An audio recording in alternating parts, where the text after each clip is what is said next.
Oh, Jasmine Crockett is a peach. Censure is not enough. She needs to have her committee assignments removed. But my gosh, she should be allowed to speak for forever.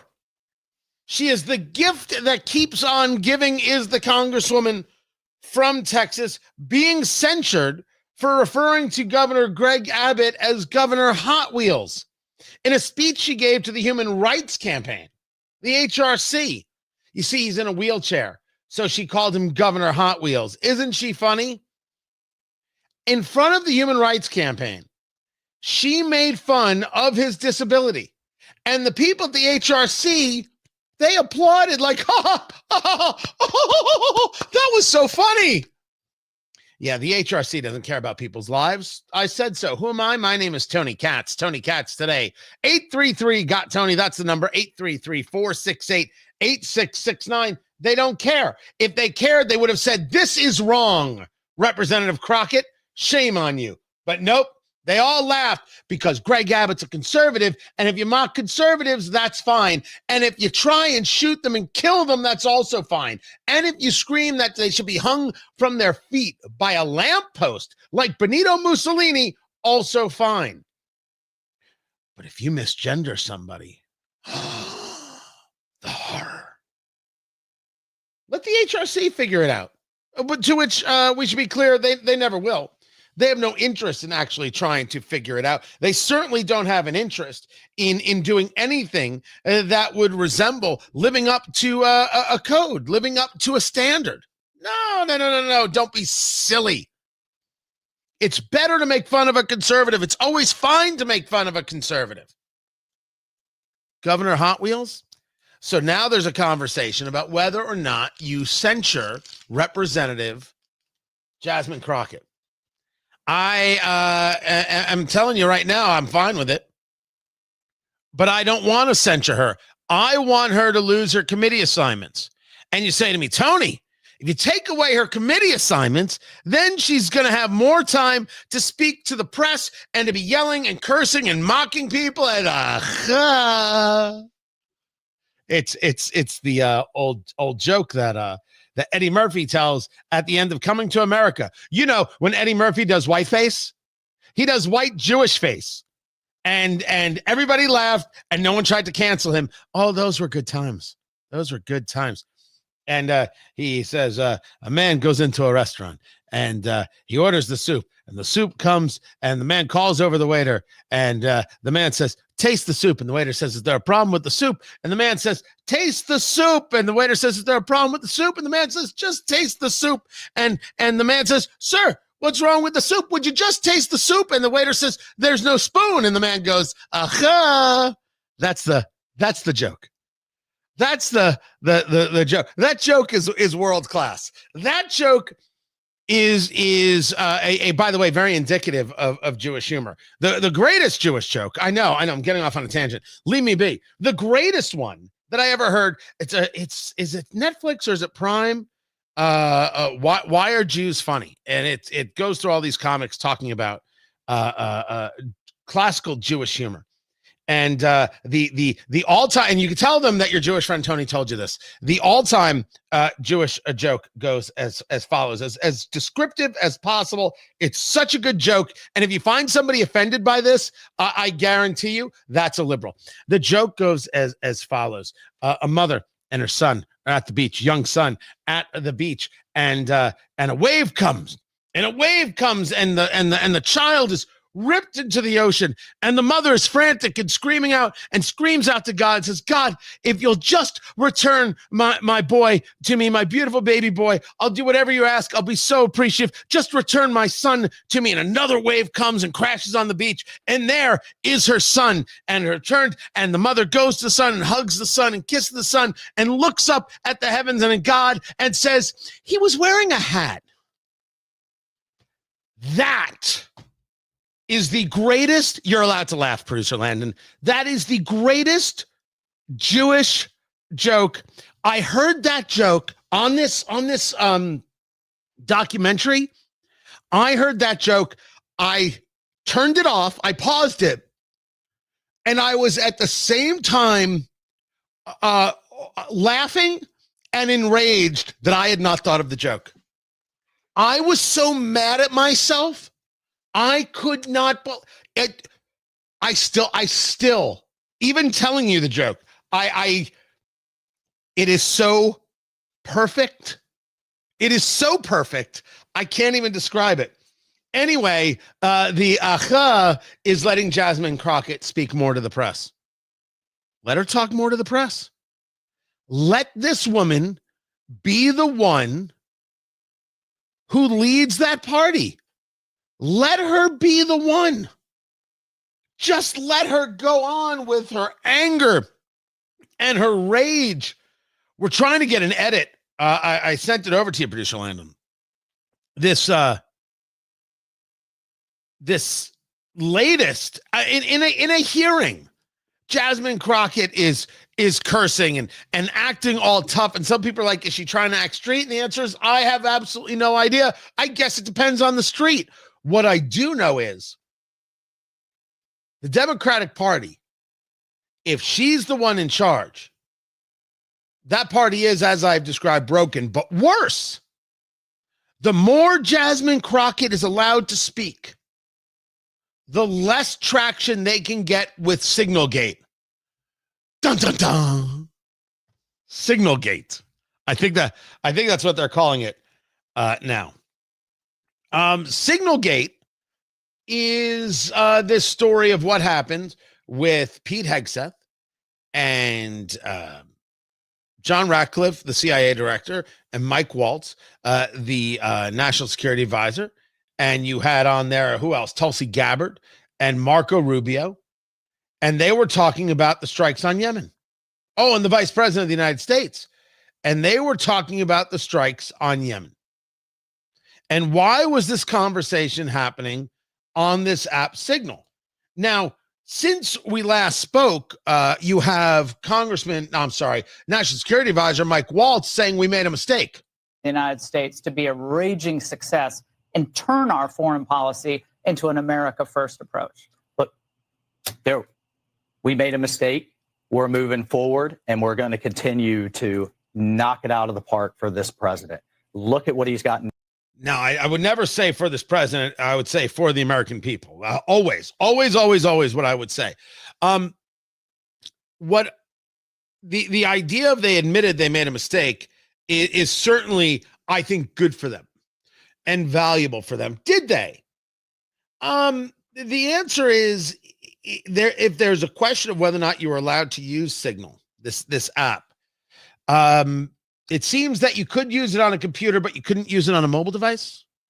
Is that now what we're getting a distinction of? Even though the Biden administration had given guidance on utilizing Signal as an app, there's an argument about, but Steve Witkoff was on this call and he was in Moscow. Of course, it was being traced and everything could be read by the Russians, but the communications device wasn't some regular cell phone. It was something given to them by the White House. So one could assume it would be more protected against that possibility of somebody eavesdropping or being invasive.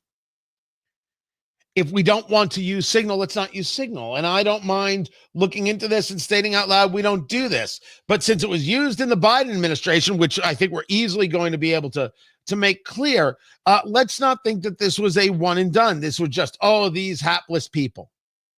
But let's hold them accountable to the extent that we don't like what we saw.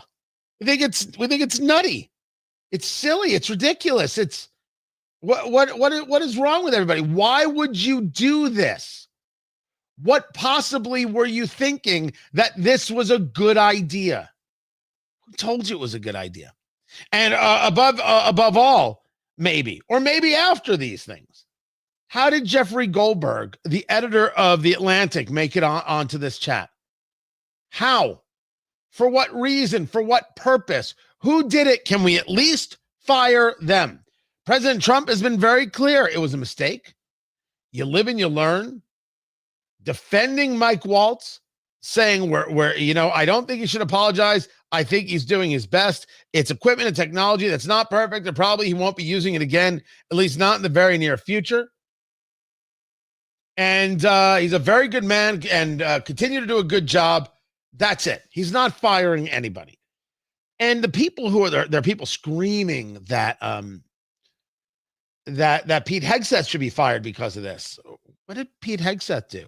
Well, he shared all this confidential information. There was a hearing today, and it doesn't seem that this information was so much confidential. It seems that it was kind of things discussed that are discussed in the open. People know about these things. They know about certain names for things. If you want to argue that this stuff should not have been on Signal, I will agree with you. That if we want to take it off this and engage something that is far more safe, I'm fine with that. And I think rational people would be. To make the claim that it's the end of civilization and you could have gotten all these people killed and everyone has to be fired. Well, that's the political left overplaying their hand. And I'll talk more about that. But what I started talking about now comes into play, which is Representative Jasmine Crockett. Democrats love this subject. Sadly, this is political and not about, hey, how do we do this better? Because this really should be about how we do this better. Rational people can say that. They want it to be about the politics. They want to use this as a cudgel to beat Trump and team over the head. They're not competent. They're not capable. They're not professionals, etc. They won't mention the fact that Lloyd Austin went AWOL, the Secretary of Defense. They won't discuss that in the slightest, nor the horrible and dangerous and violent and deadly withdrawal from Afghanistan, never mind leaving all the equipment there, all of these things, right? All of these things. This gives them a leg forward, I believe is the expression, kind of thing. Right until Jasmine Crockett keeps opening her mouth. Every time Jasmine Crockett opens her mouth, they lose ground. Every single time Jasmine Crockett says something, every single time she is screaming and yelling and cursing, they lose ground. So now you are Hakeem Jeffries. What do you do? If you're Hakeem Jeffries and you lead the what's the word I'm looking for? You lead the Democrats in the House. That's the word I was looking for. Thank you. Thank you very much. What do you do? What possibly do you do when she is there in the House? You're at this hearing. And she decides to go on this kind of rant. We got the edit. I'll trust you there, producer Landon. I had to wait for it. Right? Had to do a little bit of vamp. I did a soft shoe. You tell me. Listen. Thank you so much. And isn't it true that without these stations' broadcast, Americans in rural communities would lack access to life-saving information and public safety alerts? This is a hearing about PBS and NPR and whether or not they should be defunded. And the answer is yes. And if they're not defunded, well, then I would like some government funding, please, because I'm in radio. Why not? That is correct. So in your opinion, would eliminating funding for stations in rural America like WNGH, Channel 18, and the Chairwoman's District hurt Americans? It would hurt Americans, yes. In fact, Georgia Public Broadcasting serves as the official distributor of evacuation route information during state-ordered evacuations, and the chairwoman is here advocating to strip their funding. Look, the DOGE agenda isn't about government efficiency. It's about breeding corruption at the expense of the safety of the American people, particularly Americans living in rural or remote parts of the country. They don't care about public safety. They don't care about emergency management, and they don't care about free speech. So, sure, she's having this conversation about NPR and et cetera, but now she's bringing Doge into it because these are places of cuts. And you can already kind of see her ramping up. And then she just loses her mind. All of which are harming American people. In fact, I'm going to skip off real quick because they have tried to come for you, Ms. Mayor. And I just want to clarify, you did not work for NPR when those statements were made, did you? That is correct, Madam And to Chair. be clear, free speech is not about whatever it is that y'all want somebody to say. And the idea that you want to shut down everybody that is not Fox News is... We need to stop playing because that's what y'all are doing in here. You don't want to hear the opinions of anybody else. And the Constitution says Congress shall make no law respecting or establishing of religion or... Thank you so much. And She couldn't get the Constitution right.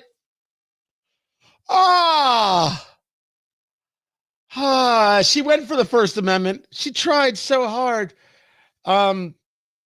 I love the fact that she doesn't think people should be silenced. Now let's go back to talking about COVID. Let's talk about conservatives on social media. And let's talk about back in the day, Twitter owned by Jack Dorsey, when you couldn't talk about Hunter Biden's laptop. But neither here nor there. She just took the story off of Signalgate.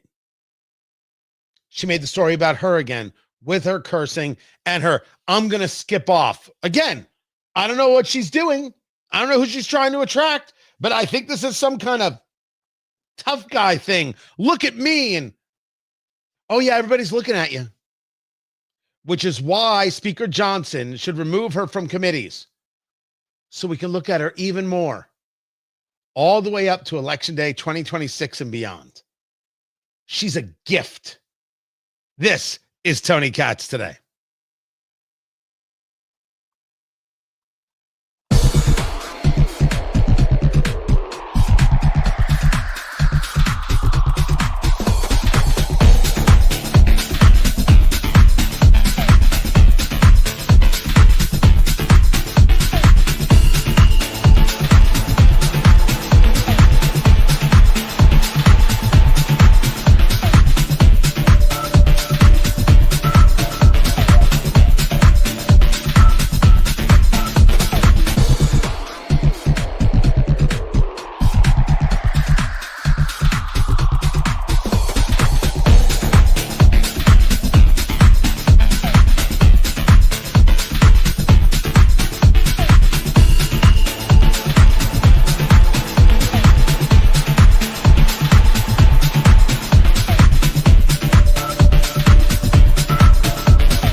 We'll do that right there. See, I think I'm too close. That's what I think. I think I'm just too close. I want to back that up a little. Right? But that's better. Like, so first of all, Tony Katz Today. I'm sorry I didn't get a chance to introduce myself. We got a little bit of a late start. Every time you do TV, they're like mid, like here, like this is I think this is the shot that they like. I want a little bit more. So can I do that? Like here, I'll just like, I'll put up this. Come join me. April 17th. Tickets.tonykatz.com. Tickets.tonykatz.com. You see, I don't think that's going to work. See, because that, like, you see what we've been trying to do in the studio. It's a little too much. Can't let y'all in that far into the dark recesses of the show. But yeah, I think that's good. Oh, no, it's not bad. That's not bad. So what was happening, by the way, tickets.tonykatz.com, this event, Trump and American Reset and 3 bourbons going over the first 100 days. It's going to be amazing. Tickets are selling. All of a sudden, everyone's like, oh, this is coming up. I got to get my ticket. Whoop. Tickets are selling very, very well. So what is going on here? Like I took that off there, and so I can put that there. Now it's good. So we have this sound panel behind me, right, to deaden the sound in the room. And we're always like, this is crooked. Between the signage of this, it's crooked. It's not. It was installed properly. Sound panel bows. So like right here it's like it's wider here than it is down here. And so it's been driving us crazy. Well, really driving me crazy. So it's like, how about we put up the curtain? And so we put up the curtain. And the problem is if I get rid of this right here, watch, it doesn't go all the way down. So you see it a little bit, right there. See that right there. So you add this, you add the banner, and then you're good. And I always have the banner, so I'm fine there. But like this is a little more open. Like the other one was too intense, right? Or do you feel like this needs to be like a little bit more in? Because you could do this. But I think when I get it officially installed, like this was just wanted to try it. Like that's good. There, that's good, right? Does it look good behind me? Really, most importantly, does it make me look thin? No. You could have at least delayed a little bit before you answered.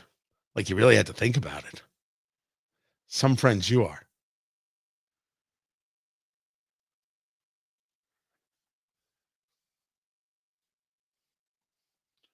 $2 trillion in cuts. Now, I'm telling you that talk is talk, and talk means nothing.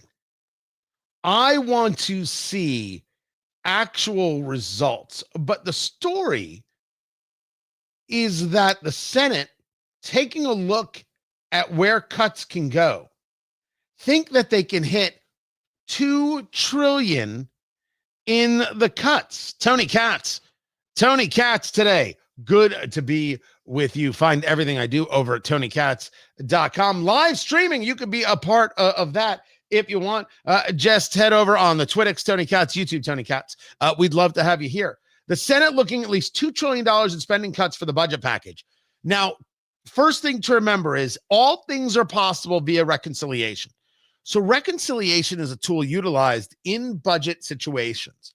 When you engage legislation via reconciliation, you do not go through the traditional cloture procedure. Cloture, 60 votes to open debate, 60 votes to close debate, right? You have to be able to overcome that to then bring it to a vote. This Democratic Party is not going to allow that to happen on a $2 trillion spending cut. It's just not. Reconciliation, which is a budget process, would allow you to have a vote of a simple majority, meaning 51. Having 53 votes in the Senate, I believe that these cuts can get people like Lisa Murkowski and Susan Collins on board. Now, that's never a guarantee with those two, but you can do a lot of work this way. Reconciliation is right now the friend of the Republican. When the Democrat screams, see, you're trying to circumvent the system and you don't want to be able to use the filibuster. The Democrats were the ones just a few months ago who wanted to get rid of the filibuster right before the election. Why are we having the filibuster? We need to get rid of the filibuster. We can't let these intransigent Republicans get in the way. And now, why don't you love the filibuster? So $2 trillion is real cuts. Now let's see what they want to cut. This is Tony Katz today. All right. So, yeah, now I feel like I've got too much headroom, so I got to bring the camera down a little. You move things around, it's going to get messed up. Don't wear a horizontal striped shirt. No, for me. Yeah, correct. I would never be able to get away with a horizontal striped shirt. No. Does this count? I mean, is this all right? I mean, does this make me look manly at all? Maybe a bit lumberjack? No? Yes. Wearing right there from Flederman von Riest. This is the chronograph. Gotta love it. Proud to be a brand ambassador for Flederman von Riest. A series of colors. The chronograph comes in, and this is the rubberized band. It comes on the steel band. I took the rubberized because the brown and green. I love that look right there. VonRiest.com, RIESTE, VonRiest.com. Use promo code CATS and get your discount. Flederman von Riest, sponsors of the show. Brand ambassador, I should say sponsors of mine, not so much sponsors of the show. Sponsors of mine, and glad to have them. Happy and overjoyed to have the people. Yeah, it is a fantastic chronograph. This is the Seiko movement, I believe. That is the movement, and then it's all assembled right here in Indiana. So that's what they do, which is pretty fantastic. I like it quite a bit. Now, Kurt Schlichter is scheduled to join us. And I assume if he has any problem connecting, he will tell me. But he shouldn't have a problem connecting. He should be smart enough to be able to handle that. And if he can't, I will personally fly to California and I'll have to slap him around. I'm not going to lie. Not going to lie. Anyway, he's fine. Let me put this out there on the social media. Oh, look at that. Yeah.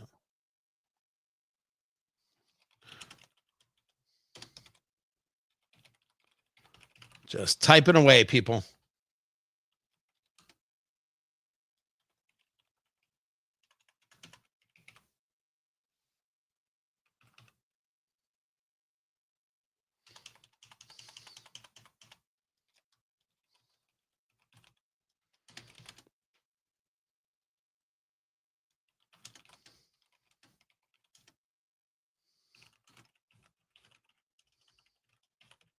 Let's see.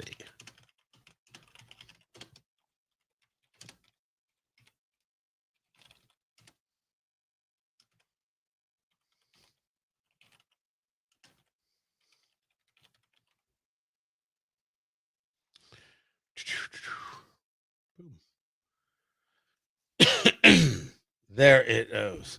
All right. Hey, appreciate you, Jeff, for listening, being part of it. Thank you so very much. If for some reason Kurt can't connect to us here, he will probably be calling in, and we will go from there.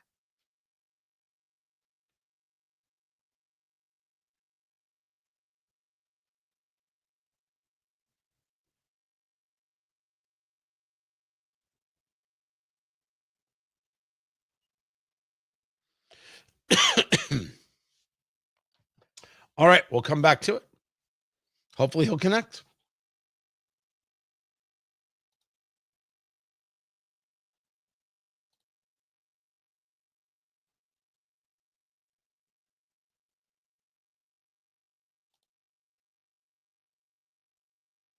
These people, they don't want to learn.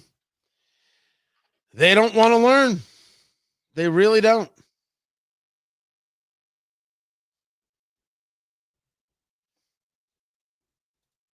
To your knowledge, do you know whether Pete Hegseth had been drinking before he leaked classified information? I don't have any knowledge of Secretary Hegseth's personal habits. Director Radcliffe. We can just stop right there. The political left always overplays their hand. We can discuss it again and again and again. It never stops. Tony Katz today. Good to be with you. That right there is Kurt Schlichter. He is the colonel, a trial lawyer by trade, the author of the Kelly Turnbull series of books. You can find those at Amazon.com or wherever fine books are sold. You and I have discussed this many times. You're in your car right now as you've been traveling and doing some work. But the left always overplays their hand, Kurt. And with Signalgate, now it's not only did they share classified information, which is questionable, was Pete Hegseth drunk when he did it? This is a winning argument for America? Look, the only people who know about this are those of us obsessed with politics and those of us on Twitter. Everybody else, I've driven 1,300 miles across this country in the last 3 days. I bet I haven't seen 20 people who know or care about this scandal. I think that is a big question. Is this something that moves America? You and I see a little parts of this differently, but we do see the idea that in the big scheme of things, this is a smaller thing. Certainly no one got killed except for Houthi rebels. And you do want to see America being proactive in taking out the enemy. But to this idea of overplaying their hand, if you said, hey, we should take a look at how we communicate, that's one thing. if you're demanding that Hegseth, the Secretary of Defense, be fired, well, you're going to get you're clearly out of your own head. Yeah, they get nothing. We're not doing this anymore. I've seen a lot of people say, well, I don't want to hear any more about Hillary's emails. Hey, Hillary's emails created the new rules. And the new rules are when senior leaders get caught doing something, and I want to make it clear, I don't think Pete Hegseth or Michael Waltz did anything, but just go with me. When senior leaders get caught, they don't get held accountable. That's the lesson of Hillary and her emails. That's the lesson of Afghanistan. That's the lesson of Eric Swalwell and Fang Fang. That's the lesson of Mark Milley. And if they think that we're going to hand over the head of Pete Hegseth or Michael Waltz just because they're really, really perturbed, well, they've got to be smoking dope. Talking to Kurt Schlichter, be sure to check out the books at Amazon.com. The Kelly Turnbull series of books start with the People's Republic and work your way through all 8 of them, available at Amazon.com. You could also see his columns weekly, twice a week at townhall.com. The new rules are something that you are very keen on. You have focused on them, I think, for a greater part of your career as long as I've known you. Yep. And it's the idea of how we deal with a political left that believes in asymmetric warfare. Can you describe what the asymmetry is? Asymmetrical warfare is when somebody uses their weaknesses to go after your strengths, where you're not matched totally equally, and that's kind of the situation we're in now. The problem I've talked about with the new rules is that you cannot have a 2-tiered system, and that's one of the advantages that Democrats have had for a long time. And when I say Democrats, I include the regime media because there's no real difference. You cannot have a functioning constitutional republic, democracy, whatever you want to call the United States, unless you have one set of rules for everybody. We manifestly have not had that. One of the things the Democrats were able to do is leverage the ideas of old norms that had been long ago rendered obsolete and impose them on conservatives with the complicity of a lot of soft, spineless conservatives who don't understand that you can't use normality to address abnormality. In other words, when the other side is not playing by the rules, you playing by the rules even harder doesn't work. That's basic game theory. When the other side doesn't play by the rules, you can't play by the rules, or you're just going to lose. And I got to tell you, after a couple decades, a lot of us got sick of losing like gentlemen. Talking to Kurt Schlichter, the books, Militant Normals, Will Be Back, The Fall and Rise of America, The 21 Biggest Lies About Donald Trump and You, all available at Amazon.com. He does a lot of writing. He has a driver now, and I'm happy to see this, but he does a lot of writing. The new rules dictate that nobody has to lose their job, and I don't disagree.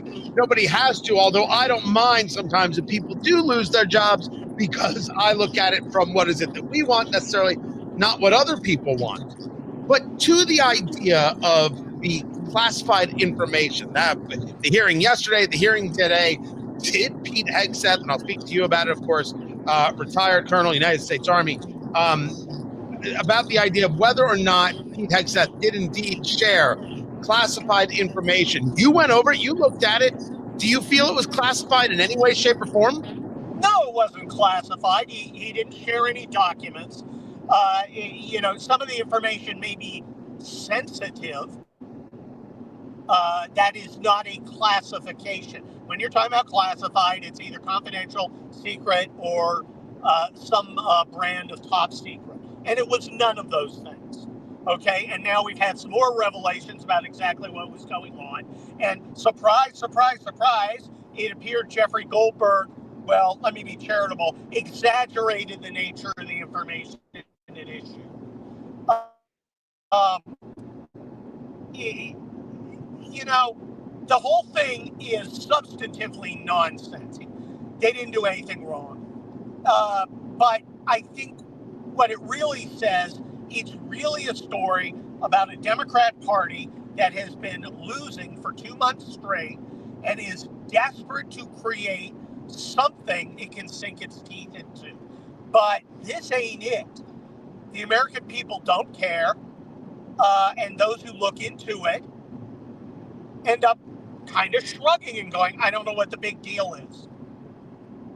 I agree about the fact that they don't care. This is not the thing that moves them. And you can take a look at the popularity of Donald Trump compared to where he was at the beginning of the term, compared to where he was in 2017 in his first term. He's more popular than ever before. And I think it has to do with the idea of trying to get things done. But you bring up the Democrats. I have argued that Hakeem Jeffries can't lead, and Chuck Schumer is the outgoing Senate Minority Leader. These are not wartime conciliaries. They don't even know how to begin the fight. And then they have the Jasmine Crockett of the world, the Ocasio-Cortezes of the world, the communist Bernie Sanders of the world, who are trying to find their way to leading the party. So the question for you, Kurt, is how are Republicans going to screw this up and lose in 2026? Well, look, never underestimate the abilities of Republicans to screw up. And of course, I underestimate nothing, kitten. Nothing. Well, look, history's certainly against the Republicans. Here's the problem the Democrats have, Tony. They are a 20th century organization built on 20th century institutions trying to fight a 20th century battle. They're effectively operating in a system that requires the old three networks and New York Times and Washington Post media paradigm. We're fighting the 21st century battle. We're fighting it on terms of the internet with multiple media outlets. We're using AI through Doge to go in and be able to look through what was formerly opaque government institution stuff. I mean, that's one of the advantages of being a bureaucrat. You can hide that you're giving $20 million to Ecuadorian transgender mime troops. The new technology and new tactics that the Republicans are using bring that all to light, and then we have a media that will spotlight it as opposed to a regime media that would hide it. So their problem is they are essentially a 20th century organization fighting a 21st century battle, and you are absolutely right. They are completely lost about how to handle it, and we'll see lots of Democrat entrepreneurs like AOC and Jasmine Crockett, each trying to see if they can create their own lane. Your former governor, Governor Hairstyle in California, he's trying to establish the normal guy lane by saying, well, maybe it's unfair that a 300-pound guy plays volleyball with the girls. You're going to see a lot of them trying different things to see what catches and what works. And, you know, they've got no real leader. Hakeem Jeffries, he's got no real power. Chuck Schumer has certainly got no real power, and he has less than he used to. They're just in a mess for now. They'll come out of it eventually. These things always have cycles. I just want to drag it out as long as we can with the Republicans.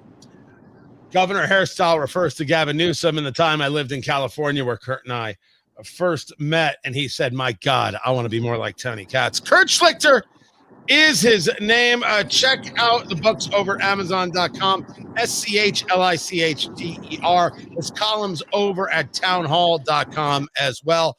Kurt, always a pleasure, man. Glad you had the time to be with us. More is coming up. I'm Tony Katz, and this is Tony Katz Today.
Hold on a second. What are you angry about?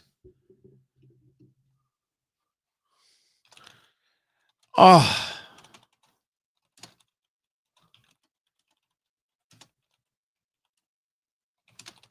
People are upset that Kurt was in his car. That's where he was. He was traveling. I'm like, it's okay. Join in. You could hear a little bit of the noise, the road noise, but I heard every word he had to say.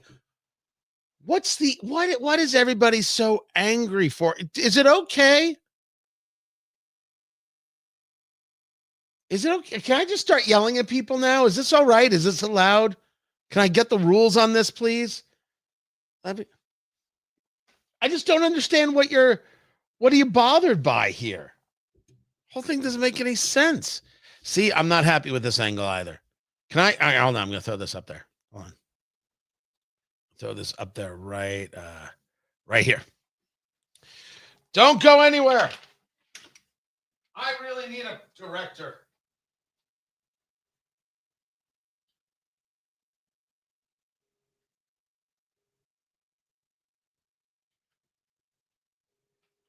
Let's try that.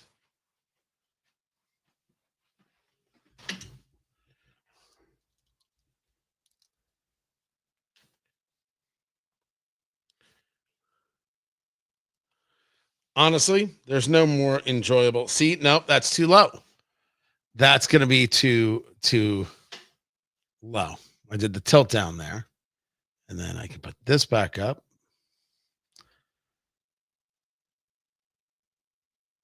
All right. I think a couple little tweaks. See, like, I think that's just too much, right? Is that too much headroom? I don't know. I'm in my own head about it. I know what it is. It's crazy. Anyway, really enjoy Kurt, known him a good long time. I know it was fine. I know. I'm sorry. Do I pronounce it Doty or Duty? You knew it was coming. You made me say Duty on my own show. You're the worst. I'm gonna go with Doty. Oh, sure. Now, Garrett. First of all, Barrett Media, Garrett. Hey, man. So this is too much headroom. This. All right. I'll fix. We'll let me talk. Then we're going to break, and I'll fix it. Then you're all Duty. The show is so dumb. Oh, it's so great. It's so great. It's world class. I'll try and get this somewhere else. That ain't gonna happen. Ain't gonna happen, son. All right, we're coming back to the show. Glad you guys are here.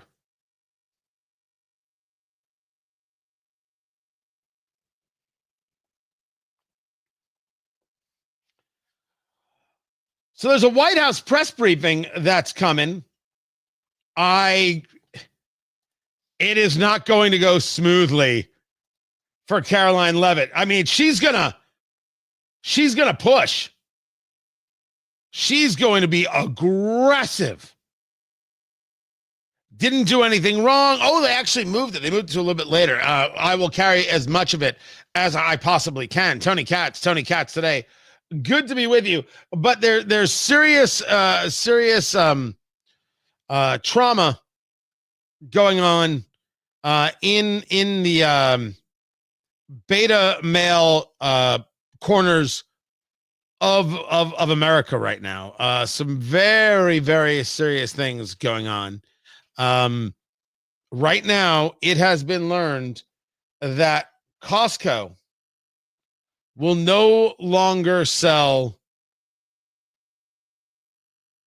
soy milk. F these people. F these people. F these people. F these people. I actually thought that was a little extreme right there. Costco is no longer going to sell the Kirkland Signature soy milk, which had like 300 graduates of, I don't know, pick your school, screaming, how am I going to make my latte now? And who's going to make my latte for me now that you deported the housekeeper? That's what they said. I too was shocked. But look, they're only worried about people doing the jobs they don't want done. They don't actually care about their lives. Slow sales is what they're saying. And so it comes to an end. Now, it's weird. I will admit to you that Costco often will, like, things that we buy as a family and we utilize, they're like, gone. What do you mean gone? This is a very good product. You should not get gone. And so have you ever seen the asterisk? Let me bring you in on a secret. Come closer, children, and I will tell you the tale of the secrets of Costco. So they've got the giant white sign, right? You know, the price tag, right? The Costco price tag. You see it and you're like, my gosh, that might as well be free. Here's one right here. Let me see if I can get this for you. So what happens is that when they make a decision to put something on a discount, right? They will throw in the top right corner this little asterisk. This asterisk means that the product will soon be discontinued. So they bring the price down a little, they put in the asterisk, and what they basically are saying is fight amongst yourselves for the last remaining boxes. It's never been more clear that this is what they're doing. They're saying, we're going to get rid of this, and if you want it, you may have to stab the person next to you in order to get it. This is a very, very Mad Max kind of moment at Costco. And you have to be fully prepared for it. That's why I always come to Costco completely armed, because you never know. 2 men enter, 1 man leaves. 2 men enter, 1 man leaves. 2 men enter, 1 man leaves. But I never buy the soy milk because that's just ridiculous. They're going to put an end to the soy milk. And I, for one, will be thankful when they replace that soy milk with some kind of meat product. Because that's, if you're putting soy in your latte, what you need is a steak. Badly.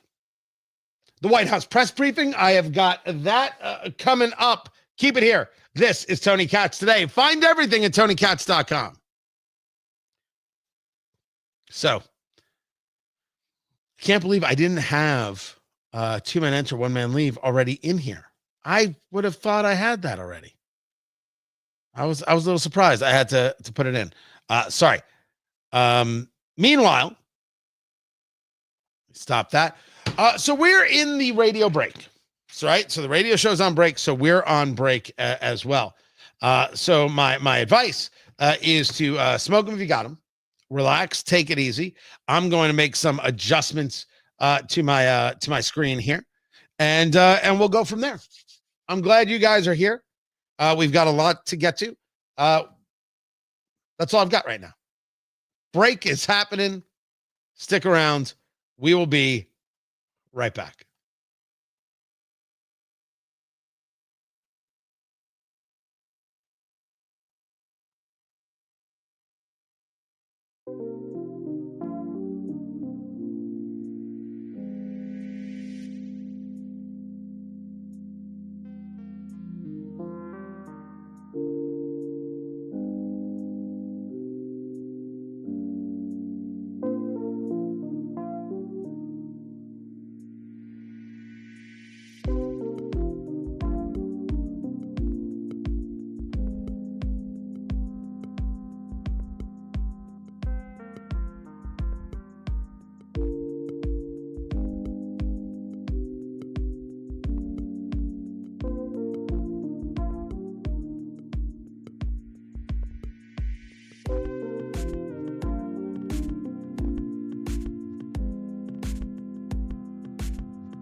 That was weird. Welcome back, Tony Katz. Tony Katz today. Sarah, can I bring you into the screen?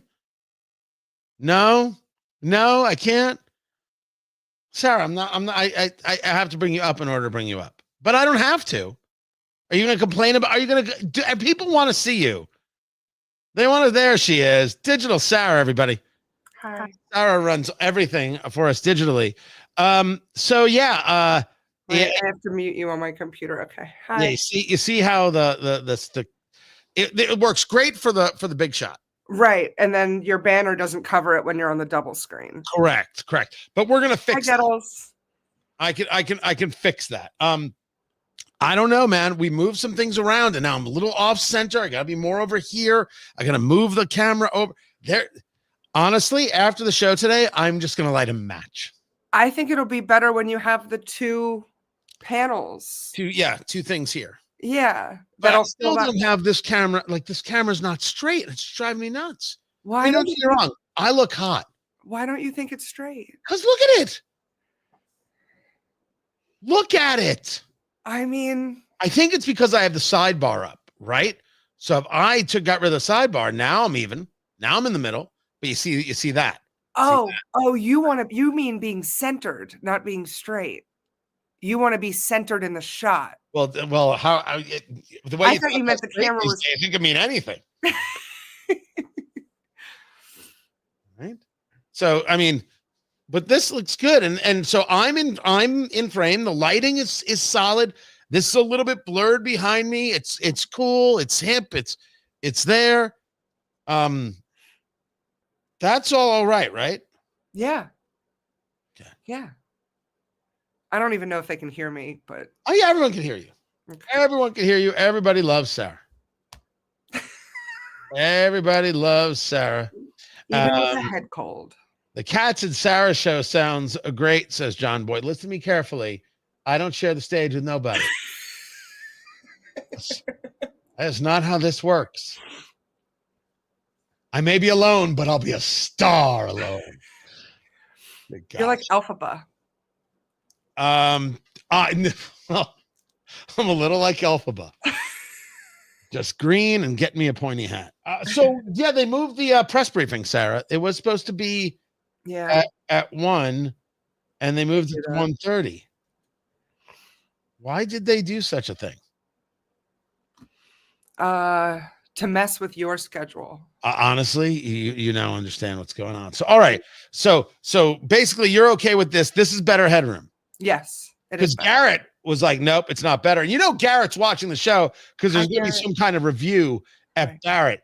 Tony Katz does a streaming show, and the whole thing is a big hot mess. Well, the thing is, Garrett's not wrong, but it is better than it was. You do have you still have a little too much head space. I can fix that right now.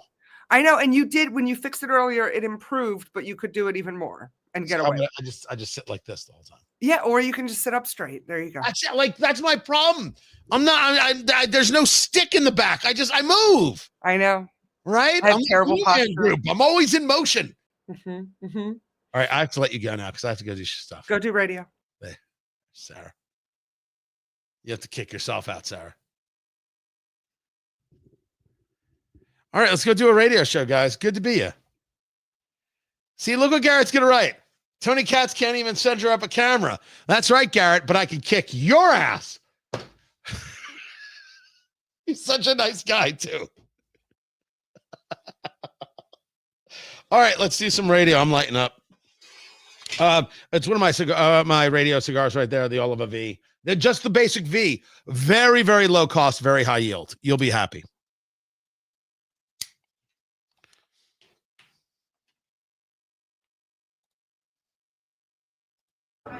Let me say one more thing. You can do two things at the same time. You can fight discrimination. That is actually what Title VII is about. And there's a way of doing that. And there's a way of working on that. And you can disagree with speech. You can do that. We do both of these things in America. We fight discrimination and we fight for research. Can you imagine Randy Weingarten as your teacher? Constantly screaming at you, constantly yelling at you. This is her one speed. Stop acting like you care about kids. They're holding up signs. Stop the attack on education. We are. That's why we're getting rid of the Department of Education. Have you not been paying attention? You're the problem, not the parent, not the neighborhood or the society. No. You're the problem, Randy Weingarten, and we are simply trying to solve it. Tony Katz today. Good to be with you. Find everything over at TonyKatz.com. The phone number 833-GOT-TONY, 833-468-8669, 833-GOT-TONY. The live stream going on. Find it on the Twittix there, Twitter X at Tony Katz, or on YouTube. It's enough to make one sick. Trump's attack on education is not patriotism, that's McCarthyism. Just stop it, because for a teacher, for an educator, you don't seem to know much. This argument does not work. She, Randi Weingarten, leads the American Federation of Teachers, is in it for the money. She's in it for the teachers to get the money. She's not in it for the students, and she certainly isn't in it for the parents. The disdain for the parents. Merrick Garland going after parents, labeling them domestic terrorists. Parents have said enough. Parents have said, we're going to move forward with keeping an eye on our kids. We're going to move forward with deciding what goes on in our kids' education, and you can't stop us. They don't care if they go to jail. They don't care if you yell at them. They don't care if you scream McCarthyism. You're just boring. That's your problem, Randi Weingarten. You are basic. You have nothing to offer, nothing to provide. The same old screaming, the same old yelling. It doesn't mean anything to us. Just like when you are trying to tell us that NPR and PBS have value. First of all, I do want to say that NPR acknowledges that we were mistaken in failing to cover the Hunter Biden laptop story more aggressively and sooner. Our current editorial leadership, Wuhan, we recognize that we were reporting at the time, but we acknowledge that the new CIA evidence is worthy of coverage and have covered it. You mean the evidence that talks about the idea that COVID came from a lab leak in Wuhan, China? Now, all of a sudden, you're able to cover it. This is your acknowledgement, NPR? This is your acknowledgement, PBS?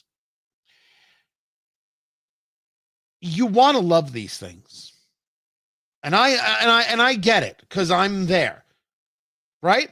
Wait, don't tell me. That's a fun show. PBS, I mean, it's Sesame Street, and it's Masterpiece Theater.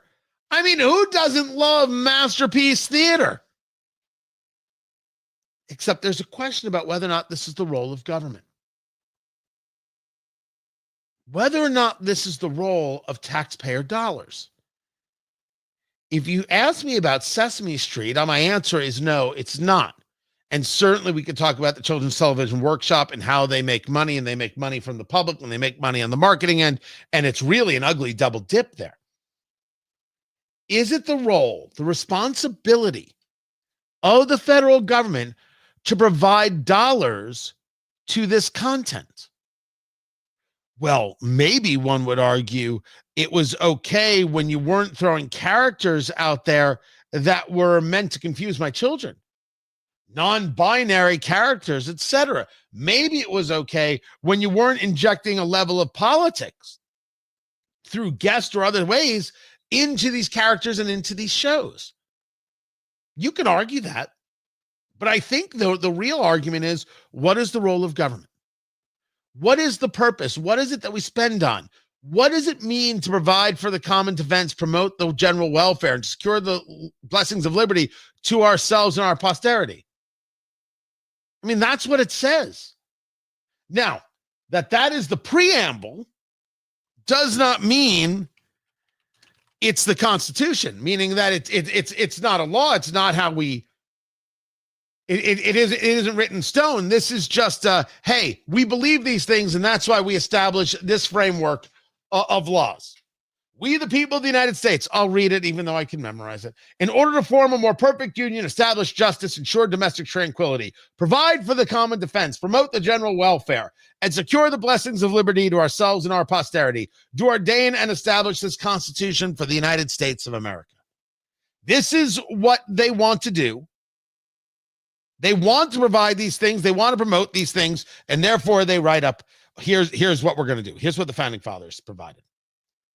Now, maybe we could argue that the preamble is actually about, well, we have to provide for the common defense and we have to promote the general welfare. And promoting the general welfare means that we want to teach kids math and English. So promoting PBS and promoting Sesame Street is a good thing. If it was just talking about teaching kids how to do math, maybe I'd agree with you. But then I'd ask, You talking about regular math or that Common Core? What the hell was that math? Are you talking about the math where a kid, to add 6 plus 9, they got to set up a grid and they got to take off their socks, and there's an abacus connected to a high-speed computer, connected to a way of reading their pupils, and then they got to take all this information and they got to put 2 boxes in this box and then 3 slashes in this one, and then they got to get their Spider-Man Ovaltine decoder ring out from a Christmas Story in order to do the rest. What? Or could you just teach them that 9 plus 6 is 15? Because it is. You see 9, you see 6, you see an addition, it's 15. Just put it in your head. Remember that one. Whoop, right there in the back. Right there. I don't know. Is that where the occipital is? Wherever this part is. Put it right back there. Is promoting the general welfare paying for social engineering? I would argue no. And is promotion dollars? Provide for the common defense. Well, you're going to provide for the common defense. You may have to throw a couple of bucks at the thing. Promote the general welfare. I think this is me. This is me promoting the general welfare. All right. Let me see if I've got this right. This is Tony Katz promoting the general welfare.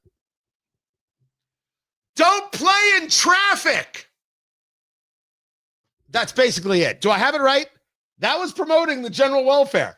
That was basically my Garrett Morris impression.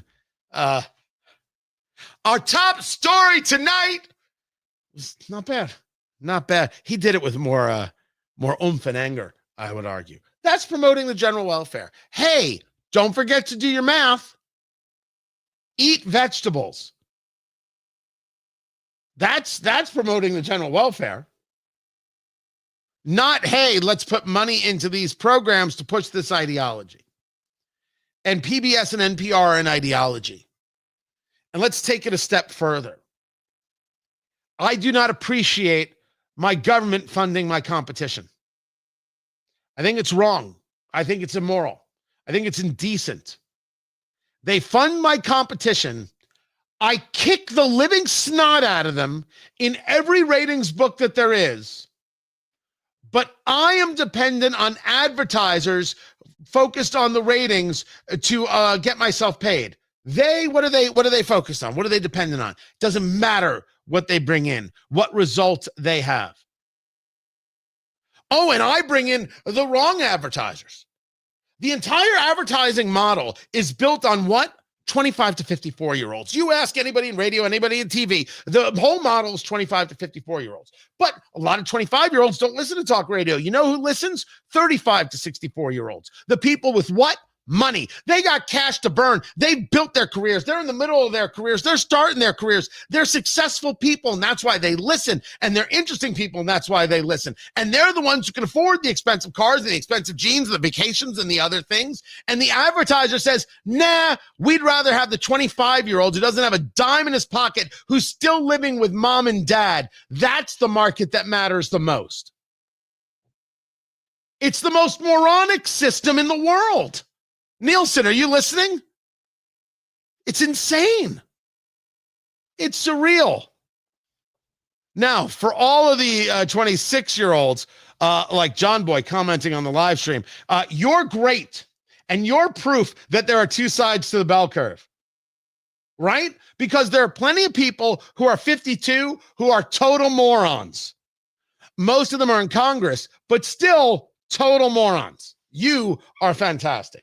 But wouldn't you, if you were an advertiser, want the demographic where they could afford your stuff? I am in this constant fight and constant struggle about the audience we generally get because talk radio skews older versus advertisers that want you to grab younger. So I have to figure out how to thread the needle. Fortunately, I'm pretty dang successful at it. And some people aren't, and it's not even their fault. And you know what NPR has to do? They have to show up and the host parks in their secured and reserved parking spot, which, full disclosure, I don't have. Not even in my own house. I don't even have my own parking spot in my own house. If I pull out of the garage, my kid's gonna park in the garage, and then when I go, hey, you parked in the garage, my kid's gonna give me a shrug. And that's, well, I don't want to discuss what happens next, because I'd still like my child to live under my roof. But let's say it gets weird after that. And they walk into the building and they say, hello, Mr. Jones. Good to see you, Mr. Jones. Oh, doing wonderful, Mr. Jones. Oh, you're hilarious, Mr. Jones. And sits in their cushy office, and someone brings them coffee, and they say, what am I going to talk about in a monotone voice today? And they don't ever have to worry about whether you're entertained.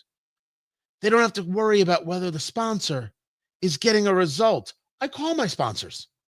I talk to them. I want to understand what's happening. I work with them because I want them to be a part of what it is we're doing. Does the NPR host even bother? You want to talk about not being on the same playing field? It's not even the same freaking sport. No, I don't want them to get any dollars whatsoever. And when I hear this from PBS, PBS stations provide something that cannot be found on commercial networks. This is because PBS stations are focused on the needs and interests of the viewers they serve. Especially in rural areas, PBS stations are the only outlet providing coverage of local events. For example, high school sports, local history and culture content, candidate debates at every level of the election ballot, and specialized agricultural news. Can we just stop? You're describing talk radio, Miss Krieger. Wait, I think I got her name wrong. Kurger, sorry. Local sports, high school sports, local news, that's all talk radio. All of it. Nobody needs PBS to do that, not in the slightest. What you need is your local station and you supporting your local station. And by the way, I may not be on your local station. Damn straight, you should be supporting them anyway. You don't need PBS and that public funding for that. That is a flat out lie. And I would appreciate it if this Senate committee, I don't know if this was a House committee, would invite some radio people on. If you don't want me, I'll give you a list. We'll tell you what's what. I do local and I do national. There's a difference. And the difference is palpable. What local radio hosts mean to their local community, it's not even describable. And nobody says, well, we don't need you, we have PBS. Nobody says that. But that they think that's the selling point and they should continue to get the money that they get when the local radio host is trying to figure out how the carpet cleaning business can pay for maybe 2 more spots a week. That's garbage. And if PBS goes out of business, I don't give a damn in the slightest. I care about that local radio station. I care about that local host. I care about those producers. I care about that sales team that is trying to compete out there in the world when PBS doesn't have to compete at all. And then has the audacity to say, more, please. Well, that was actually, they could do, please, sir, I want some more, right? Which would be Oliver. Or they could do Jenny Slate, money, please. Either one will do. Support your local radio station and defund NPR. And yes, PBS. If there is a real desire for your content, you'll go earn it. You will earn the dollars to be able to put that content out there because people will support it. And that's fine. Let them support it. Let them donate. Let them give of their own dollar. But if the government is going to get into supporting media, first of all, we shouldn't be doing that at all. But if we are, the check gets made out to Katz, Katz. Yeah, I'll take care of it from there. This is Tony Katz Today. Now, I want Garrett to know, as we're in the break right now, I did not choose a radio topic because you were here. This was already, Really, I thought we were going to have the White House briefing now, and it was going to be the thing I do later, but we switched it up. So it was. I did not do that just because of you. But I don't think people understand exactly how hard this business is financially. I'm gonna try and say this in the nicest way I can. Right now, this business is effing impossible. It's impossible. It's beyond difficult. And the amount of work, remember, I do 2 shows a day. I do 6 hours of radio a day. You used to be able to do this on just one show.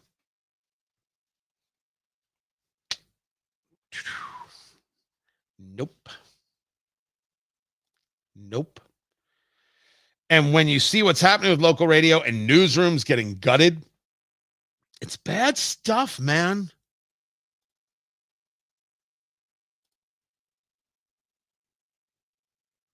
Tell me they went early with the press briefing. I'm going to lose my head.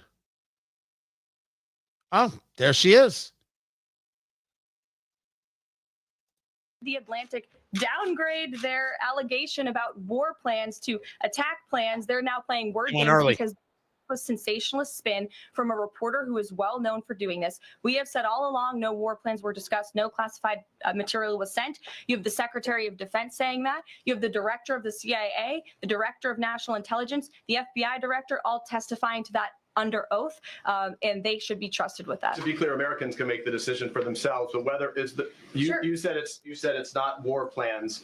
Would you characterize these as military plans, military operation plans? I would characterize this messaging thread as a policy discussion, a sensitive policy discussion, surely, amongst high-level cabinet officials and senior staff. And I'm so glad, Peter, that you said the American public can decide for themselves, because I think the American public should decide for themselves based on the outcome of this operation. And what happened in this operation? Terrorists that were allowed to run wild by the Biden administration were killed because of the direction and the determination of this president and his team. And this message also shows, this messaging thread also proved that President Trump has an incredibly dynamic team who is working incredibly hard, flying all over the world to secure world peace and to fix up the foreign policy crises that the previous administration left for this team to inherit. So to be clear, we all in this room and around the country would agree that we're glad no American service members were harmed, and we're glad that the mission was a success. We'll stipulate that. But the president said that Pete Hegseth said none of this was classified. So given the president has seen it now, and given the president understands that significant military plans are deemed classified as secret, how does the president view none of this, which details times and weapons and more, as being not classified? I've already been asked and answered this question. The president's thoughts on this remain the same today as they were yesterday, as well as the Secretary of Defense. This question has been asked and answered. There was no classified material discussed. Jackie. On what basis I was asking? Go ahead, Jackie. Thank you, Caroline. She's not answering the question. Why aren't launch times on a mission strike classified? Again, I would defer you to the Secretary of Defense's statement. Reefer. Why is it There were defer? various reasons he listed things that were not included in that messaging thread that were not classified. And again, going back to the American public, do you trust the Secretary of Defense, who was nominated for this role, voted by the United States Senate into this role, who has served in combat, honorably served our nation in uniform? Or do you trust Jeffrey Goldberg, who is a registered Democrat and an anti-Trump sensationalist reporter? This president and this national security team are putting our national security and the American people first. We are restoring American strength around the world, and the results of this operation speak for themselves. Putting aside Jeffrey Goldberg, though, just for for American service members, I don't think she's doing this right. Missions in the future.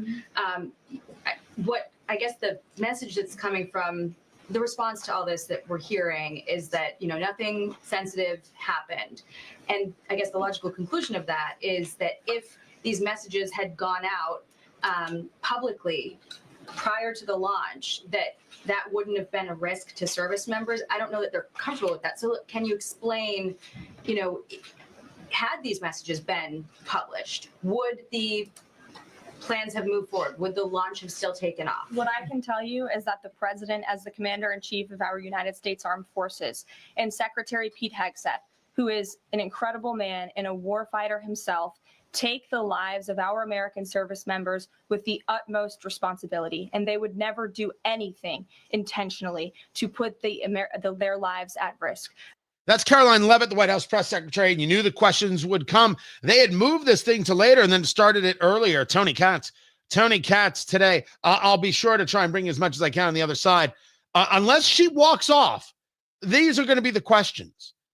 And some of the questions are going to be legit. And some of the questions are going to be what Jackie Heinrich just asked there, which was a bit of a theoretical, which I didn't appreciate, right? I don't think Caroline Leavitt should come out swinging like this. I don't think she needs it.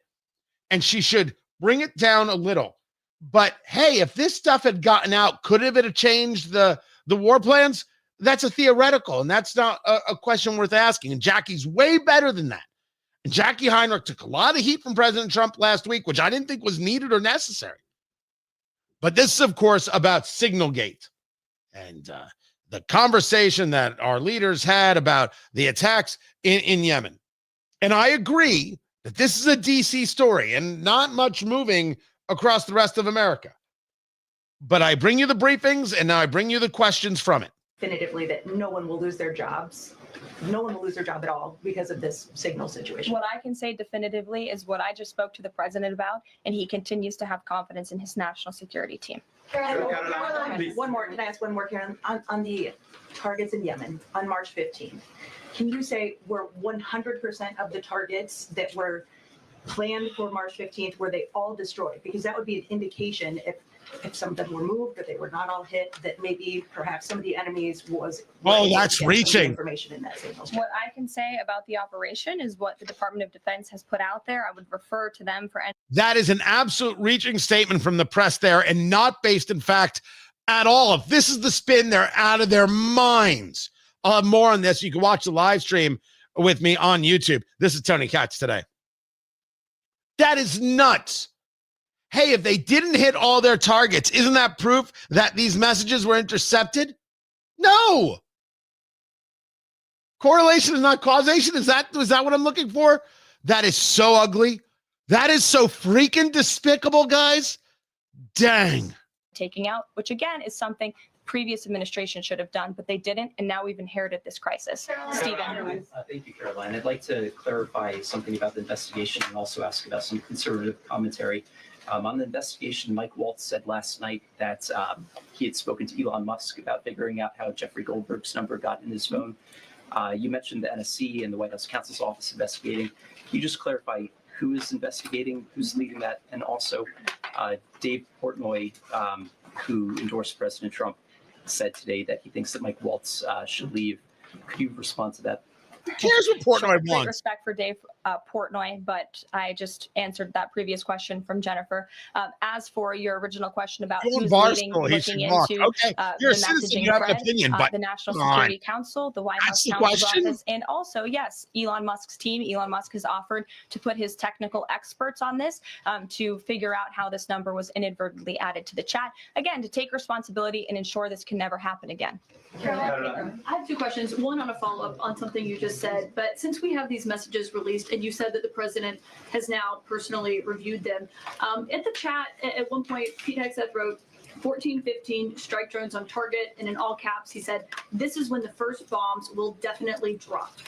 Does the president feel that he was misled by his national security advisors, whoever it was that told him there was no classified information in there, now that he's seen these messages? I've now been asked and answered this question 3 times by the both of you, and I've given you my answer. The president feels the same today as he did yesterday. Okay, Philip. and on my follow-up on what you had just said. Go ahead, Philip. I have a Caitlin, I'm not taking your follow-up. Oh, no follow-up for Caitlin Collins. I'm not taking your follow-up. Philip, go ahead. I've called Thank you. The vice president seemed to express some frustration that Europe wasn't doing more to police waterways in their He's not even backyard, get there. noting in Can't. that signal thread that Bring 40% it of down European a trade quarter. goes through the Suez Canal. Here.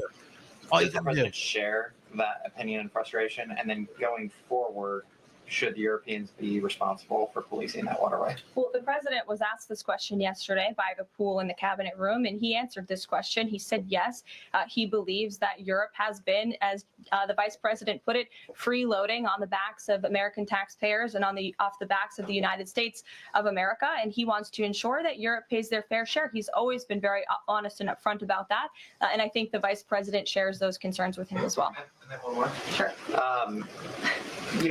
Enlisted soldiers, sailors, and Marines would face consequences if they shared this type of information inadvertently with a reporter.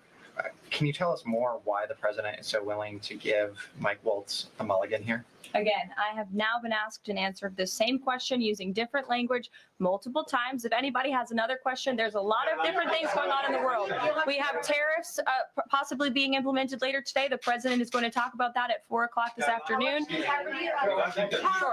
Okay, thank you for She is taking my desperate question. to I move the wanted story. to first and foremost thank the administration for the election integrity executive order, because so many journalists for 4 years were banned from talking about this very subject. So thank you to the administration for that. My question is, yesterday, President Trump, when signing the order, said that there is more to come when it comes to election integrity. Would that include same-day voting and hand-counted paper ballots?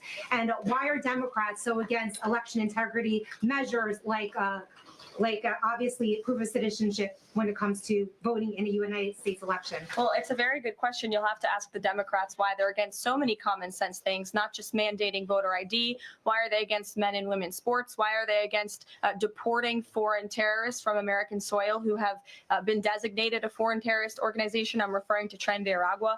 As for the election integrity executive order that the president signed yesterday, this is in an effort to restore trust in American So elections. I'm watching the press briefing. Caroline Leavitt, you knew all the questions were going to be about Signal and information that was on this chat, and how did this reporter get on this chat, and were lives put at risk, and was it classified information? You knew that was all coming.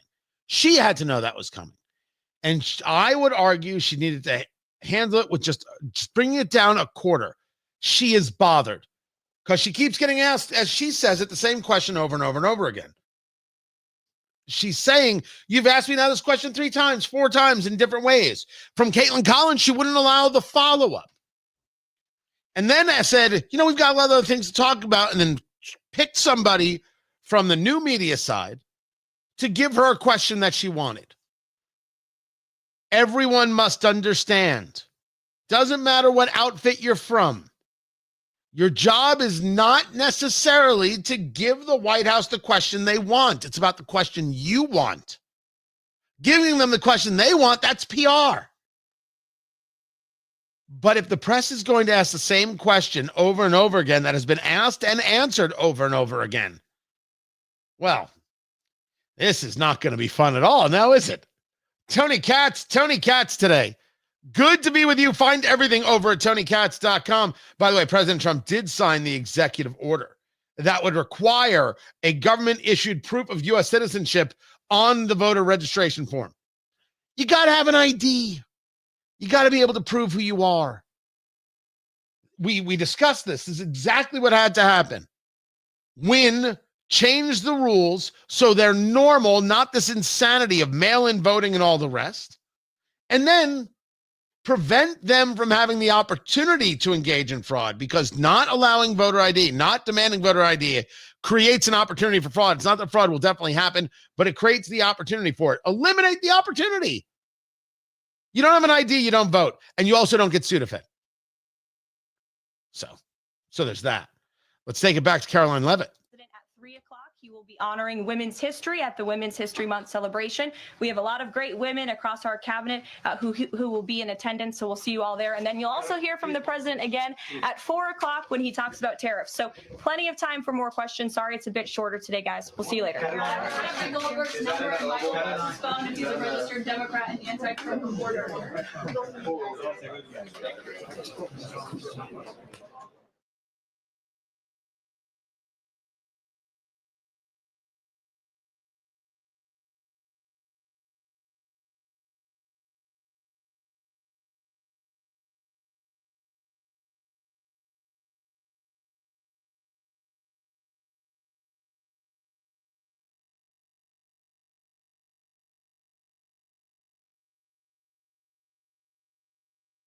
Sorry about that microphone. Oh, did we? Okay. That's fine. So I'm trying to figure out what happened there. No, I got it. So my microphone, two things happened. We cut and my microphone got stuck. It was a double. It was a twofer. So you ended with the end of the press conference. You never heard me. That's a weird tech thing. All right, I think it's fixed now. Why? Why? You could have whispered in my ear, "Hey, Tony."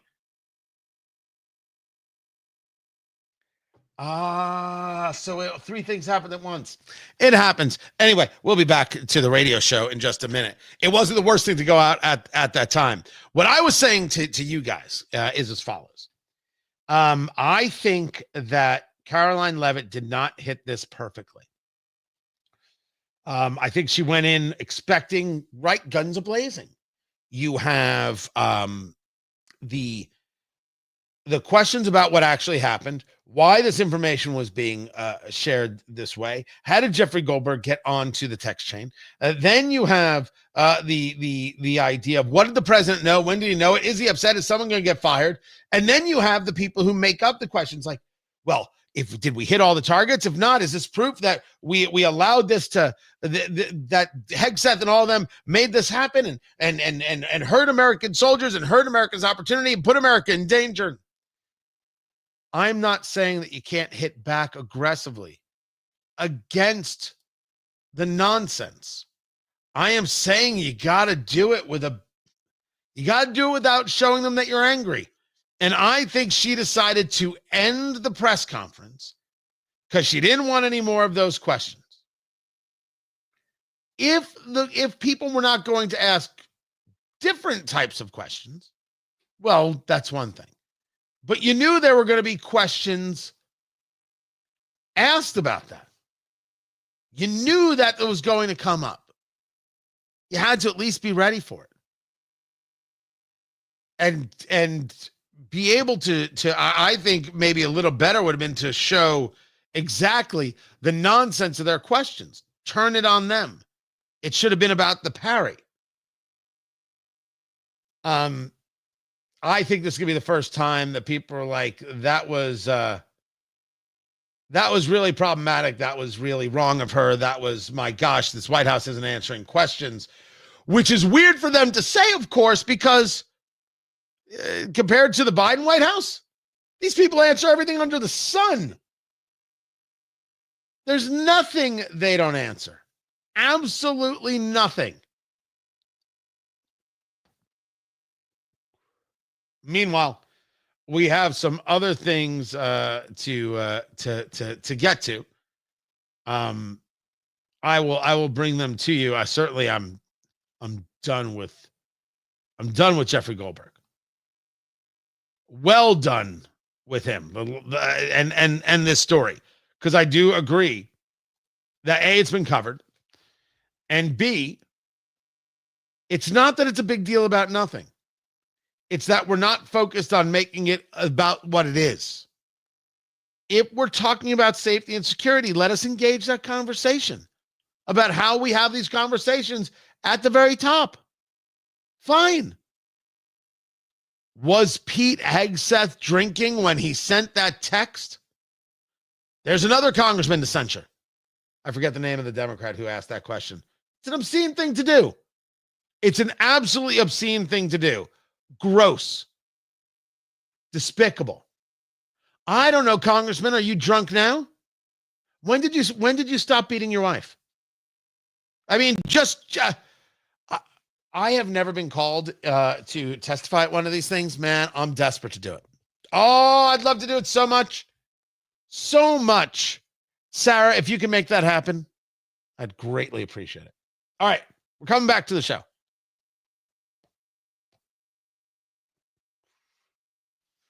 All right, we're coming back to the show in 15 seconds. What do you want from me? Happy to see everybody here in the chat at the show. I'm Tony Katz. The show is Tony Katz today. This is the Oliva or Oliva Serie V, not the Milano. This is the regular Serie V. This is the Torpedo, or is this a Bellicoso? No, Torpedo. Beautiful cigar. You'll probably find it under $10. Easy to smoke. You should have a box in your humidor. An easy grab cigar for whatever it is you're doing with your day. Right here. Right here.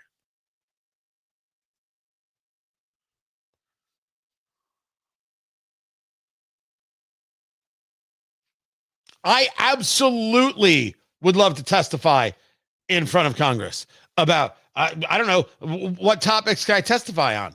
Radio, cigars, bourbon, love. Oh, I'm in. I'm in all day. Tony Katz today. Good to be with you. 833-GOT-TONY, 833-468-8669. Caroline Levitt ended that press conference. Allow me to move on just a little bit here.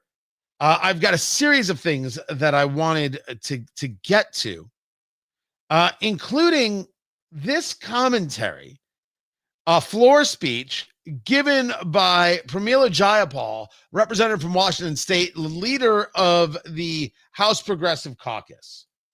I want to be very clear. Our economy has been rigged by giant corporations and the wealthiest for way too long. And this is so boring already. This is an honest conversation, or that this is honestly happening, is honestly gross. I would like to one day have someone explain to me what the rigging is. Every progressive who engages this conversation over the last years is engaging the conversation laid out for them by Barack Obama, which is a conversation of the 99% and the 1%. If you've never heard that differently, that conversation is about the haves and the have-nots. That conversation is a takeoff of the proletariat and the bourgeoisie. This is Karl Marx. All of this, every time this conversation comes up, it will lead to from each according to their measure to each according to their need, which means why you should pay taxes so other people can have. This is a wealth redistribution conversation, but the conversation is always predicated on somebody doing you wrong and therefore somebody you have to hate. If we were to analyze Karl Marx and the manifesto, it is not about workers. You should gather together. The only thing you have to lose is your chains. Workers unite. No, it's about workers. Slaughter people you've decided have too much. It is not surprising that the lawyers for Luigi Mangione, who murdered United Healthcare CEO Brian Thompson, murdered him. It's not surprising that the lawyers are trying to make the manifesto that Mangione wrote inadmissible. Because in that manifesto, you see not that he was railing against the high price of healthcare. No. He was railing against capitalism. He opposes the very concept of a profit. Now, to the extent that I've read the whole manifesto, I have not. But to the idea that all these healthcare companies, all these insurance companies, they make too much money. And who are they to make money off of these sick people? Those people have yet to learn that if nobody makes money, there are no inventions, there are no creations, there is no growth. We do not take leaps forward, and people die at 58. Now, people do die at 58, and you know what we say? My gosh, so young. That's because people who have created medicines and procedures have been able to profit, and people don't die in the main at 58. They die at 78. And we say, oh, 78. That's nice. Unless you're my mother at 77 who says 78. Oh, crap. My father used to say, you're 85, and people say, oh, it's a good long life. I'm 85. I wouldn't mind a few more years. That's the way it goes. Profit motive is good. Profit motive saves lives. Profit motive makes life better. Yet here we are once again with the most horrific and boring conversation out there. As these corporations consolidate more power, the rich get richer, and everyone else is just struggling to get by just on the basics. They need groceries, housing, healthcare, basic medications. Private insurance companies are now buying up your local healthcare clinics and doctors' offices. Now, if we're going to talk about struggling to get by on the basics, Representative Jayapal, since I do not recall, and I'm pretty good at this, I do this every day. Oh yeah. I sit in this chair and I got a microphone, I got a cigar, and I'm chatting with the people. It's a lovely time. You should tune in more often. I do not recall, Representative Jayapal, you having the conversation about the cost of things during Joe Biden's term, and when Janet Yellen, the Treasury Secretary, was telling us that inflation was transitory. Oh, I'm sorry. I said it wrong. When Janet Yellen was lying to us about inflation being transitory. Now it's a problem. Things have always been, for the last years, too expensive. Inflation does that. But certainly, if we're going to discuss private insurance buying up local healthcare clinics and doctors' offices, if we're going to discuss hospital groups that are buying these things, you won't get me to disagree that we have an issue with how we have set up a system. But I'm going to disagree with what you see as the problem. My home state of Washington, a handful of healthcare systems control 90% of hospital beds. And what does that mean? It means that people are seeing their costs triple while the quality of care goes down, all so that big pharma and corporate CEOs can pad their already overflowing pockets. Mergers are pushing in. Just a question, Representative Jayapal. What is an overflowing pocket? Can someone do me a favor? Can you look up what Pramila Jayapal makes in a year? Jayapal. What is her salary? I forget the congressional salary right now. Because overflowing pockets is subjective. It's a terminology utilized to try and incite, and it avoids actually asking what that number is. And then, of course, comes the key question: who judges? What is an overflowing pocket? Let's change the subject. According to Sarah, it's $95,000 a year. That can't be right. Congress people make more than $95,000 a year. But let's say it was $95,000. At $95,000, I argue, based on her voting record, that Pramila Jayapal is overpaid. And her overflowing pockets need to be stopped. Because she votes in a way that is antithetical to the United States and the American experience and American needs. She is not in favor of the citizens' opportunities for growth, and that should not be rewarded with anything financially. She should be left to the private sector to fend for herself. My take. What is overflowing? This, of course, comes down to the crux of the argument, that the political left believes that they know what is too much. Elon Musk, too much. Oprah, how dare you bring that up? Pick your next super wealthy guy on the political right, too much. J.B. Pritzker, George Soros, how dare you? By the way, her salary is $174,000, and she's worth, according to Sarah, who does all her digital work, $1.5 million. Really? Tell me more about the overflowing pockets. Now, between you and me, you understand that $1.5 million as a net worth isn't that much. You understand that. If you've been saving, if you've been building 401ks, other investments, it's not too much. It's really not even enough. You got to work harder than that. I know I am. But if she's going to talk about overflowing, overflowing pockets. Overflowing pockets is subjective. It's utilized as a terminology to try and breed hate And we should be opposed to it because no one gets to decide what is overflowing. Elon is not overflowing. Elon has created products utilizing the system that people will pay for, and this is the value.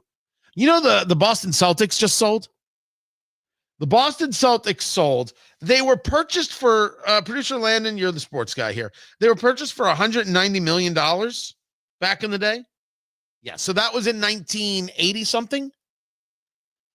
Yeah, I think that was it. It sold for $6.1 billion.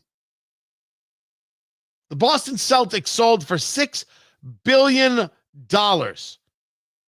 I have seen flights on Southwest to Boston for $93. I won't go. $6 billion. By the way, I'm not anti-Boston. You know, as Robin Williams once said, you're a can of corn. What is overflowing? What exactly is overflowing? But she continues. Independent grocery stores out of business. Today, just a few supermarket chains control all of the grocery stores in the country. Albertsons and Kroger's, two of the big grocery chains, actually tried to merge, and I was so proud to lead the amicus brief with other members of Congress to actually oppose that merger. And thanks to Democrats and the FTC under Lena Khan, we were able to stop that merger. Because we know and we've seen that when these mergers happen, corporations shut down stores, they fire workers, and they raise prices. Doesn't that create opportunities to open a store somewhere? But the real story here is that this is the same old conversation. It is a self-hate and a self-loathing and a hate of the nation and a hate of you. Look at the housing market. When rents are sky high, and there literally is not a single place in the country where someone can afford rent on the minimum wage, private equity is coming in to buy up the apartments and colluding to drive up the rents so it's even more unaffordable to keep a roof over your head. It wasn't always this way. From World War II. I'm not going to listen to the history lesson. I'm going to remind you that some people never learn. The progressive, at their core, is a socialist, is a Marxist. They believe that you should not be able to own property and have rents. You should not be allowed to profit. You should be capped in such profits until no profits are, of course, allowed, which is, of course, the goal. And they've been having this conversation certainly for years, but Obama made it popular and fashionable, and Bernie Sanders sent it to the stratosphere, and here we are still. Please don't think that the election of 2024 is the election that changes everything. These people are waiting to pounce. You just got to keep them out of office. I'm Tony Katz. Guys. Oh, God, I really don't like these people. I do not like these people at all in any way. Because what they offer is truly, truly hateful. It's truly terrible stuff. So here's what's going on. Let me try and explain to you what's happening. I'm going to get ready to go. But the question was asked, really discussed yesterday about whether or not we go longer with the live stream. We're going to try. The problem is that I want to see if I can't create a more enhanced, almost. I want to create a show within a show for the third hour. I want to create something a little different, maybe with a little more focus on the live stream here.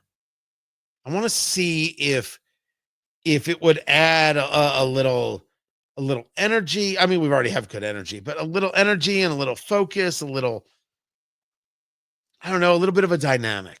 So I'm working on it. I'm working on it. And my plan is next week to start adding in some third hour live stream if I can get what I want. Because I just don't want to, for maybe my own sanity. I want to change it up. And I think there's a model. We're going to give it a go. We're going to give it a shot. I appreciate you guys for being here very, very much. My thanks to Flederman Von Reest. Look at the chrono. Look at it, I said, right there. That's the Rudin record. That's what it's called. It's called the Rudin record. And it is their chronograph. It's available at vonreest.com. The Hanoverian, the Munchner, the Einheit, incredible watches assembled right here in Indiana, in the United States. You're going to love them. You're going to absolutely love them. From the Midwest to you, go to Von Reest, RIESTE, vonreest.com. Use promo code CATS and get your discount. Some of you are already doing that, and I greatly appreciate it. It's good stuff. And of course, join me on April 17th, Trump and American Reset in 3 bourbons. Oh, the bourbon's going to be fantastic. We look at the first 100 days and we laugh our heads off. We eat some brilliant barbecue from Big Hoppa's Barbecue, named one of the 100 best barbecue places in America, according to Yelp. We're going to smoke cigars afterwards. You're going to have a great time with great people. Tickets.TonyKatz.com. Tickets.TonyKatz.com. You got to be a part of it. You got to come join us. It's going to be sensational. Absolutely sensational. I appreciate you guys. I appreciate you being here, being a part of it. Thank you so very much. And I will catch you tomorrow, y'all. I said, y'all, I'm so Southern. Something. Not really. But that's okay. Talk to you tomorrow, guys. Take care.